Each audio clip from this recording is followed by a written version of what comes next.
All right, so we're going to start with the defensive end. Starting out, Earl Faison. Nickname is Tree, coming from Virginia and going to the school in Indiana, getting drafted 7th overall in the 61 draft by the Chargers, which was really nice. Yeah, he was in San Diego for 6 years. Miami as his last year. He only played 7 years in the league, and in that span, he had, well, from the stats that I have with me, 1 fumble, 6 interceptions for 2 touchdowns, and from what I heard, he was a pretty productive sack guy.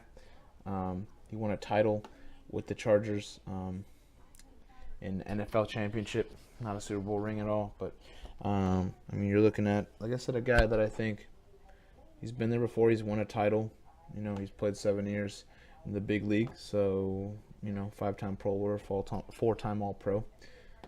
I'm expecting something good, and like I said, he is the best option that they have currently in terms of defensive ends. All right, defensive tackle is going to be Gary Johnson. It's not going to be the first defensive tackle. I'm doing a 4-3 defense for the San Diego Chargers. I think that's pretty much their best bet from looking at their history of different players. So Gary Johnson at D tackle, he's a 4-time Pro Bowler. He's a 2-time All-Pro. He's a Super Bowl champion. He won the Super Bowl as a part of the San Francisco 49ers in 1984. And that was pretty much his second to last season. He played for 12 years, 10 years in San Diego, racked up, from statistically speaking, 7 sacks, 1 fumble, 10 fumble recoveries, 2 interceptions for 2 touchdowns.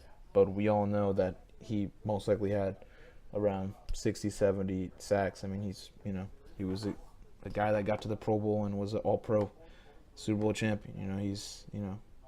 He was very much a big influence, and yeah, you gotta, I would say, putting him there. He's a big guy. He's got big hands mostly. His nickname was Big Hands, but yeah, I think I'm expecting some good D-line work out there. All right, now the next defensive tackle is Louis Kelcher, the guy that played defensive tackle, nose tackle, coming out of SMU. Definitely a lot bigger than his other comrade over there. He's 6'5". The other one was 6'2".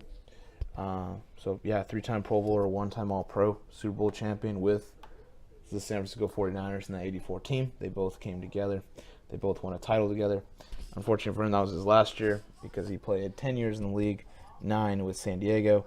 Accumulated from the statistical point 2 sacks, which I guarantee was a lot more, 8 fumble recoveries, which I guarantee was a lot more, 2 interceptions, which sounds like about right, but you never know. But this is a guy that was, he's been a Pro Bowler, he's been an All-Pro, so I'm expecting some good football from him. If he's been a good professional player that he's gotten to be an All-Pro, that's saying something. So yeah, that's going to be rolling out the defensive tackles. All right. So we are going to have Leslie O'Neal as the last defensive end on this line. Guy that's a 6-time Pro Bowler. He's been a linebacker. He's played for Kansas City. He's played for St. Louis. He's played for San Diego, though mostly for 9 years, which accumulated 100.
Now, one out of the 3 linebackers on the outside there will be Wardrow Lowe.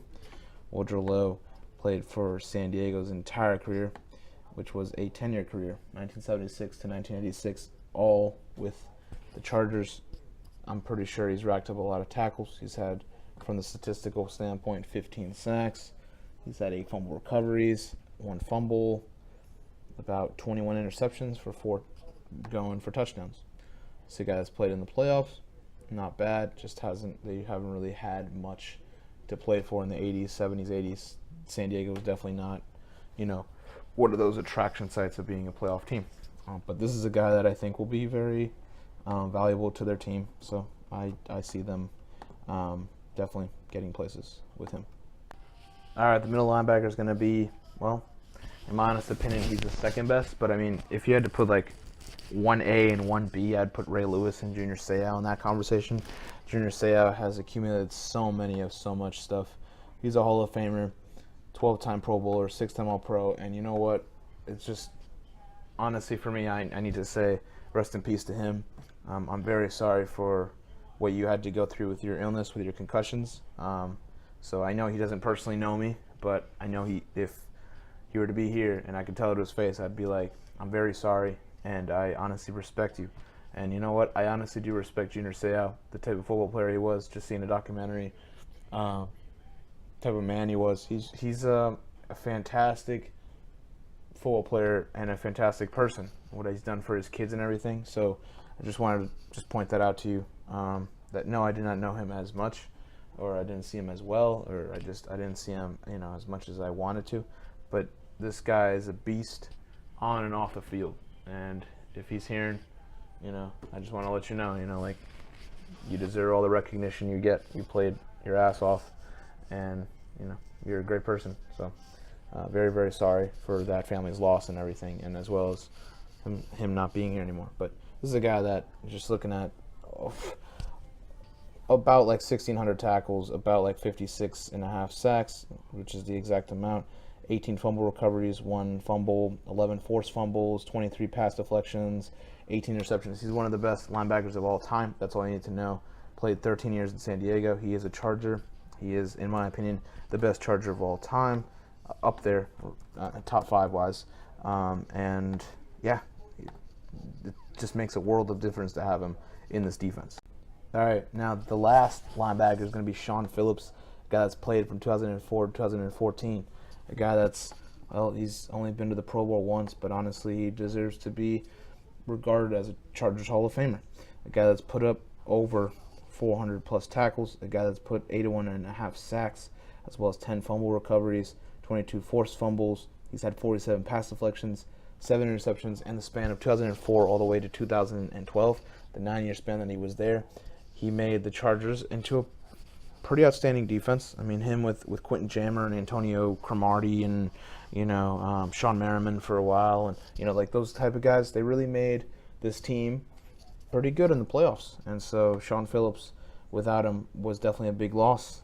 And in my opinion, I think he deserves the recognition he deserves. And I think him paired up with Junior Seau, that's gonna be scary for some opponents, let me tell you. So, the first corner, it's going to be Jill Byrd. Jill Byrd will be the first corner in this team. DB, 2-time Pro Bowler, a guy that played for the Chargers his entire career from 1983 to 1992. And in that span, it's 10 years, he had 42 interceptions. He had 2 touchdowns out of the 42. He started in 146 games out of 149. Guy that had 4 fumble recoveries, 1 fumble. Just overall a guy that, he did what he can. He was pretty good at what he did. He went up against some tough receivers, which includes Jerry Rice, and he did pretty well. So I'd have to give him props for what he did and the span he did. And yeah, I think he'll do well. All right, now the other corner is going to be Quentin Jammer. Quentin Jammer is, a pretty, when you look at him, he's pretty muscular. He's built, he really is. He's 5th overall in the 2002 draft from the Chargers, of course. A guy that's spent his entire career as a Charger except 2013 with the Broncos. other than that, you can't really knock him for anything. He's been a Charger ever since 2002. He went there for, out of his 12-year career, 11 years in San Diego. So we all know that his passion for San Diego is definitely not a knock. You can honestly tell that his passion lied in San Diego. Everything he wanted to do was in San Diego. A guy that had about 700 tackles. He also had 10 fumble recoveries. He had 7 forced fumbles, 141 pass deflections. He had 21 interceptions for 1 touchdown, and he started in like 162 games out of 183. I think he's going to do great things. He's a physical guy, so I expect nothing but physical play from him. And yeah, I'm excited to see where that goes, where that leads to. Now, the free safety is going to be Eric Weddle, 4-time Pro Bowler, 2-time All-Pro. He's dominated. He's literally dominated as a San Diego Charger. He did everything. He was all or nothing guy. He played his ass off all the time. He did everything. Tackles, sacks, fumble recoveries, forced fumbles. Getting fumbles, deflecting passes that you needed, getting interceptions, running in them for some yardage in there, for some turnovers, possibly getting into the end zone at times. I mean, he did everything he can. And honestly, what I can tell you is, yeah, Eric Weddle is going to be a beast with that secondary, with Quinn Jammer and Bird. I think this secondary is pretty good. It's got some pretty good named players in there. All right, now Rodney Harrison, strong safety out of the Jacksonville Jaguars. Guy's a 2-time Pro Bowler, 2-time All-Pro. He's been a Super Bowl champion twice, and we all know the Super Bowl champions. Well, championships came from the New England Patriots. He played with the New England Patriots for 6 years. He played 9 of them with the San Diego Chargers. And I personally know that San Diego Chargers is going to be, well, when he played there, I mean, he was a boss. Like I said, he is exactly like Eric Weddle, only he's taller. And he's a guy that, well, he was a hard hitter. He was a good playmaker. He came to work. He worked. He just worked on his game. Everything you want. And I do believe that he should be a Hall of Famer. In my honest opinion, he should be put up for the Hall. I hope he gets into the Hall of Fame. I do believe that a spot for him should be made. Honestly, but yeah, put in Rodney Harrison, man. Him as strong safety. And that secondary, I really do believe this secondary is pretty scary, honestly. All right, now kicker is going to be Nate Kading. Nate Kading is a 2-time Pro Bowler and an All-Pro. He's been in San Diego for 9 years. The last of his career was in Miami there, but this is a guy that had in San Diego an 87 field goal percentage. He made 180 field goals. Longest one was 57 yards. He's made 50 plus, like 10 out of 17 of them, which is pretty impressive. And out of 351, he made 349 extra points, so at 99.4 extra point percentage. There's not much you can say. He's a very accurate kicker for the most part. As I said, been to the Pro Bowl, been an All-Pro. He's been an NFL rookie team, and he is the best option in terms of kicker-wise. He's barely going to miss, so not much to worry about there. All right, so the punter is going to be Darren Bennett. For Darren Bennett, 2-time Pro Bowler and All-Pro. Played with the Chargers for 9 years out of 11. Played with Minnesota the rest of them. Overall, racked up 33,776 punt yards with the Chargers. He only got blocked 3 times during those 9 years. Longest punt was 66. His average one was 43.8. So overall, yeah, I think he's the best bet in terms of where they want to go with punting-wise. I think he'll do fine. Not much else other than I just believe that he'll be a pretty good fit. The return man, honestly, I couldn't see myself do anything besides putting anyone besides Darren Sproles. Darren Sproles, aka Lightning Bug, aka I don't know if he's ever been called like Hercules for any. I'm pretty sure that's a Maurice Jones-Drew thing. But Darren Sproles is a 3-time Pro Bowler, a guy that's played with the Saints, he's played with the Eagles, he's played with the Chargers. He's played with the Chargers more. He's played 5 years in San Diego there. This is a guy that he's a speed demon. He really is. You give him the ball for 5'6", like he's a small dude, but for the small dude, he's able to be impactful. Like he really, really is. Like the fact that he can just go in there and just go for it. He'll launch out. He's a tough guy to tackle because, again, he is short, but that's not it. He's also strong. He's a very strong guy, and he's built for the NFL. He's just NFL ready, and like I said, very, very fast guy. So stopping him will be very, very hard, which in turn is the best option in terms of trying to get him to get brought down. He's a great return man. He's got speed. He's done a great job. He's put some great numbers out there. So, all right, now, so Sid Gilman is going to be the coach of this Charger team. There's been some great guys that come to being a part of that Charger organization. I think Sid Gilman has done the most positivity with his 86 wins, pretty much 61.9% of them win percentage there in the regular season. Of course, he was only 1-4 in the playoffs, so that's not fantastic. And I know, yes, his total ranking was 2.1, but the thing that separates him is he got an AFL championship out of it. He's been able to, well, let's be honest, he's been able to kind of bring San Diego to a pretty good place in that 60s range.